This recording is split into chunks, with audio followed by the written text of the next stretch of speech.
এইটা হচ্ছে বিখ্যাত খানজাহান আলী, সবাই চিনেন বাগেরহাটের ঐতিহ্য এই খানজাহান আলী। তো আমরা সকাল সকাল রওনা দিয়ে দিলাম একেবারে সকালে, তখন কুয়াশা ছিল, গাড়ি পাচ্ছিলাম না, রাস্তায় বসে ওয়েট করছিলাম। তো আসসালামু আলাইকুম আপুরা বউরা, আপনারা হগলি কেমন আছেন? আমরাও আল্লাহর রহমতে ভালো আছি। তো সকালবেলা উঠেই রেডি টেডি হই আমরা সবাই একেবারে গাড়ির জন্য অপেক্ষা করতেছি। আগের দিনে গাড়ি বইলে রাখা উচিত ছিল, কিন্তু বলতে আর মনে ছিল না।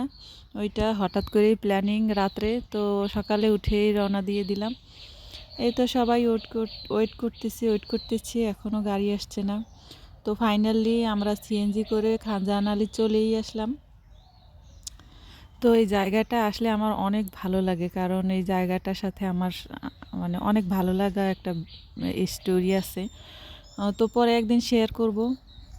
এখানে এসেই দুই সাইডে দুইজন মানে গরিব মহিলা আর কি, আমার মেয়ে টাকা দিচ্ছে, মুরব্বী মহিলা, ওকে আবার দোয়া করে দিল।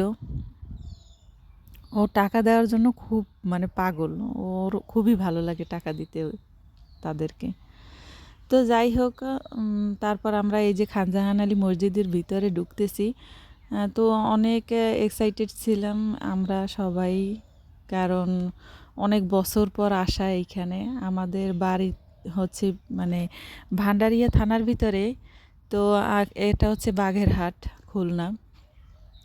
তো এই তো পুকুর পাড়ে চলে আসলাম। ভাগ্যবশত আমাদের কুমির দেখা হয় নাই। এখানে অসংখ্য মাছ ছিল, সে মাছ দেখছি, কিন্তু কুমির দেখা হয় নাই। একটু ভিডিও করে নিলাম। আর এই যে যে ছাগলগুলা দেখতেছেন, এই ছাগলগুলা যেই জ্বালানি জ্বালায়, অসম্ভব জ্বালান জ্বালায় এই ছাগলগুলা।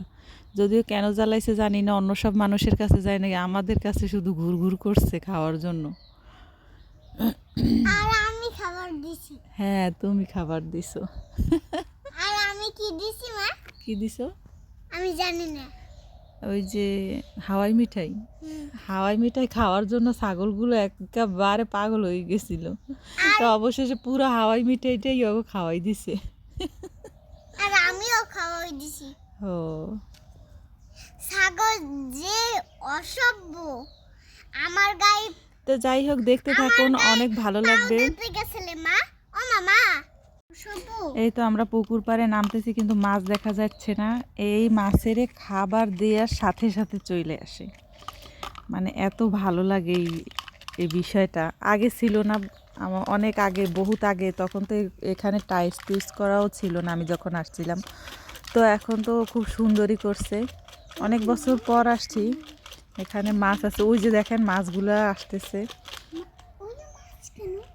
বিষয় দেখতে যে এত সুন্দর মাছগুলা,